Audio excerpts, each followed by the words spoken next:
President Trump's America First agenda in a bid to unseat Republican Congressman Dan Newhouse in Washington's primary election tomorrow. Some of his policies include defending life, peace through strength, protecting the Constitution as written, lowering taxes, and mandating law and order. Washington congressional candidate Corey Gibson joins me now. Corey, good morning to you. You recently said that a weak Republican is more dangerous than a Democrat. What do you mean by that? Well, what I mean by that is the fact that we've watched our country slip further and further to the left while we thought that Republicans were really fighting for us. And it wasn't until we saw Donald Trump and pushing through America First policy that we started realizing that we hadn't had anybody really fighting for us the way that we thought we did. And I think that when we talk about America First policy, it's really just it's a mandate to follow through on the policy that we always thought the Republican Party was actually fighting for. Right, and you're running against Dan Newhouse, who voted to impeach Donald Trump. Do you support Donald Trump fully, including his behavior on January 6th, just his policies? Where do you draw that line? It's interesting. I draw the line with Donald Trump with his policies and how his policies worked.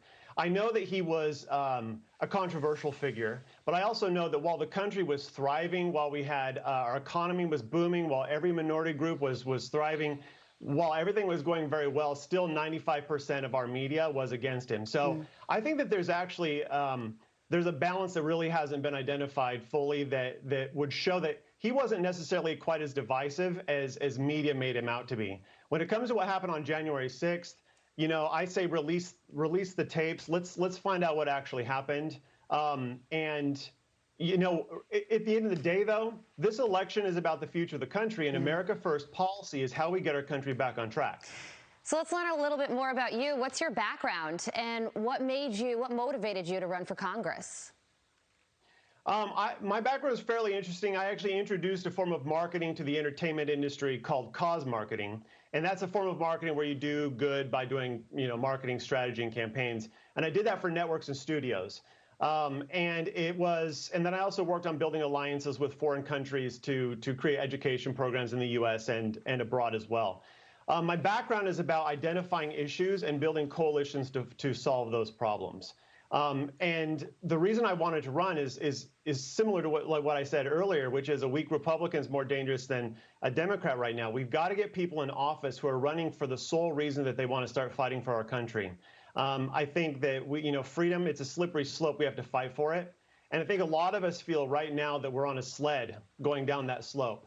And it's time for us to really start stepping up and pull ourselves back to a place where we can agree on a destination again as a country.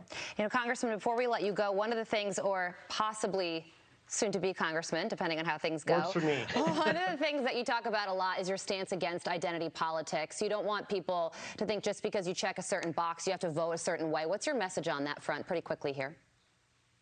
My message on that front is we've got a whole changing game happening right now. Everything's been a narrative so far. Finally, people are starting to wake up to the lies of the Democratic Party. I happen to be an America First constitutionalist who happens to be gay running for office. And there's a lot of people out there that want to fight for our office. And the pact that I formed, the America First Pact, is full of diverse groups of people that are just like me wanting to fight for our country. I think we're about to become the big tent party that we've always preached that we were. The primary is tomorrow, so it's getting down to the wire for you. Corey Gibson, thank you so much for joining us this morning. Thank you so much. You're very welcome.